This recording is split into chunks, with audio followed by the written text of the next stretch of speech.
আমরা সবাই রুহানি রোগী। বাবার এই রোগের কিন্তু চিকিৎসা মৌত পর্যন্ত হবে না। কারণ আল্লাহ পাক ফরমান, লা তুযাক্কু আনফুসাকুম আল্লাহু আ'লামু মান ইত্তাকা। আল্লাহ পাক ফরমান, তোমার নফসকে তুমি কোনো সময় পবিত্র মনে করিও না। হযরত আবু বকর সিদ্দিক রাদিয়াল্লাহু তাআলা আনহু বৃদ্ধ বয়সে একদিন ঘরের ভিতরে বসিয়া নিজের জিহ্বাটাকে টানিয়া ধরিয়া আঘাত করেন আর বলেন, জিহ্বা তুই আমারে নষ্ট করলি, তুই আমারে শেষ করলি। হযরত ওমর ফারুক রাদিয়াল্লাহু হঠাৎ ঘরের ভিতরে ঢুকে দেখেন আবু বকর সিদ্দিক রাদিয়াল্লাহু তাআলা তার জিহ্বাটাকে আঘাত করতে আসেন। তখন ওমর রাদিয়াল্লাহু বলে, ও ভাই, এই বৃদ্ধকালে আপনি জিহ্বাটাকে এত কষ্ট দেন কেন? তখন তিনি বলেন, ভাই, এই জিহ্বাটাই তো আমাকে সর্বনাশ করতে আছে। জিহ্বাটা কত বেহুদা কথা বলে, কত গুনার কথা বলে, এই জিহ্বাটাই আমার সর্বনাশ করলো। বাবারে, আবু বকর সিদ্দিক রাদিয়াল্লাহু তাআলা বৃদ্ধ বয়সে যদি নিজের জিহ্বার চিকিৎসা করতে পারেন, তুমি আর আমি তো কোনোদিন নিজেকে পবিত্র মনে করতে পারি না। বাবারে, সব সময় মনে রাখো, আমার রোহের রোগ মৌত পর্যন্ত দূর করা সম্ভব না। তবে হুজুর, যখন রুহের রোগ দূর হবেই না, তবে তো জাহান্নামে যাওয়ানি লাগবে। ক্ষমাকা চেষ্টা করিয়া লাভ কি? না বাবা, বিরাট লাভ আছে। আল্লাহ পাক রব্বুল আলামিন ফরমান, মান আতানি আমশি আতাইতুহু হারওয়ালাতান। এ বান্দা, তুমি যদি আমার দিকে হাঁটতে হাঁটতে আসতে আরম্ভ করো, আমার রহমত তোমার দিকে দৌড়ে যাইয়া তোমাকে আমার রহমতের কোলে টানিয়ে নেব। মান তাকাররাবা ইলাইয়া শিবরান তাকাররাবতু ইলাইহি যিরা, আমান তাকাররাবা ইলাইয়া যিরান তাকাররাবতু ইলাইহি বা, আমান আতানি আমশি আতাইতুহু হারওয়ালাতান। চরমনাই মরহুম আল্লাহর কুতুব একটা উদাহরণ দিতেন যে, বাবারে, তোমার শিশু 1 বছর 6 বছর বয়স হয়েছে, এখনো হাঁটতে পারে না, 1 কদম 2 কদম হাঁটতে পারে। শিশু দাঁড়াইছে হাঁটার জন্য, আব্বা আম্মা দূরের থেকে ডাকবে, আসো আব্বা, আসো, আসো আম্মা, আসো।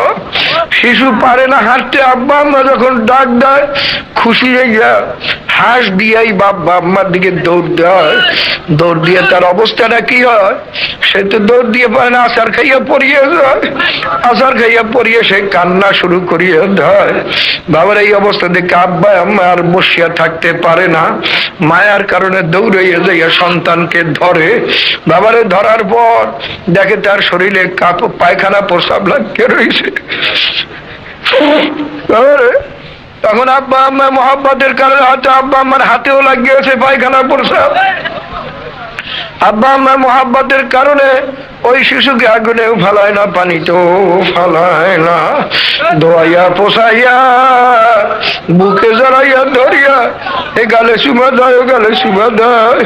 বাবারে, আল্লাহর কুতুব বলতেন, বাবা, মাওলাই তো বন্দাকে, ওই মায় সন্তানকে যতটুকু মায়া করেন তার চেয়েও 100 গুণ বা তার চেয়েও বেশি মায়া করেন। বাবারে, তুমি আর আমি যদি মৌত পর্যন্ত চেষ্টায় ত্রুটি না করি, চেষ্টা করতেই থাকি, আল্লাহর কুতুব বলতেন, বাবা, আমাদের ডাকা কি ডাকা নাকি? আরে শিশু যেমন মায়েরে ডাকতে পারে না, ওয়া ওয়া করিয়া কান্দে, মায়ে বলে না যে তো আমাকে আম্মা বলে ডাকে না, আমি আরে ধরবো না। মায়ে বলেন যে, আরে ও তো আমাকে ডাকতে জানে না, ওয়া ওয়া করিয়া কান্দে, দৌড়ে যেতে কোলে ডাক। আমাদের ডাকা তো কিছু নেই, একটু ট্যা ট্যা করো, আল্লাহ আল্লাহ করো, মাওলায় ফেলাইয়া দেবেন না। এইভাবে যদি মৌত পর্যন্ত চেষ্টা করতে থাকো, বাবা, মুড়ি যখন প্রথম হয় খুব গরম গরম হালাত থাকে, তখন খুব দিনের উপরে মজবুত থাকে। মরিচ আস্তে আস্তে পুরান হয়, আস্তে আস্তে শয়তান কিন্তু অনেকের দখল করে। ওই আস্তে আস্তে ঝবক কামাই দেওয়ায়, হালকা কামাই দেওয়ায়, মাসিক ইস্তেমা কামাই দেওয়ায়, কেতাবাদি কাল অত পড়ছি কত আর পড়বো কিসের? বাবারে মনে রাখতে, এই কিন্তু শয়তান দখল করছে। মৌত পর্যন্ত চেষ্টা যদি ত্রুটি না করি, এই চেষ্টা করতেই থাকে যে ইয়াবা মারাইয়া না ইয়াবা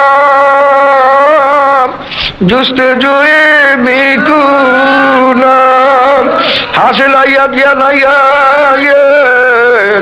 আরজু চাই মাওলা তুমি মাফ করো আর না করো, চাই তুমি আমাকে ধরা দাও আর না দাও, চাই তোমাকে পাই আর না পাই, তোমার ডাক ছাড়বো না, তোমার তালাশ ছাড়বো না, তোমার জন্য আমি চেষ্টা করতেই থাকবো। এরকম চেষ্টা করতে করতে যদি যাইয়া এই অবস্থায় বঙ্গতির বিছানায় আসার খাইয়া পড়ি, মাওলার রহমত আসিয়ে ডাকবে, বন্দার আমলনামায় এখনো বহু গুনাহ রইয়া গেছে, বন্দার রুহুর মধ্যে অনেক নাপাকি রইয়া গেছে, গুনার নাপাকি রইয়া গেছে। আরে যেই মাওলায় মারছেও 1000 গুণ বাবা লক্ষ গুণ বেশি ভয় করেন, ওই মাওলায় তখন তোমাকে আমাকে জাহান্নামেও দেবেন না, শয়তানের হাতেও সুবর্দ করবেন না। মাওলায় মাফ করিয়া দিয়া ধোয়াইয়া বসাইয়া মাওলায় রহমতের কোলে অর্থাৎ বেহেশতে টানিয়া লইবেন। তাই বাবারা নিয়াত করো, মউত পর্যন্ত ছাড়বো না। নিয়াত করতে পারো সবাই? 5 ঔষধ ছাড়বা না? কে কে নিয়াত করো? আল্লাহ বদলে সাধ্য অনুযায়ী ছাড়বো না, চেষ্টা করতেই থাকবো। আলহামদুলিল্লাহ, আল্লাহ আল্লাহ আপনি কবুল করিয়ে নেন। আল্লাহ আমরা নিয়াত করলাম তো তৌফিকে তো ধামে তু ইয়াবানো তাই যাবা ধামে তু। আল্লাহ আল্লাহ আপনি কবুল করিয়ে লইয়েন।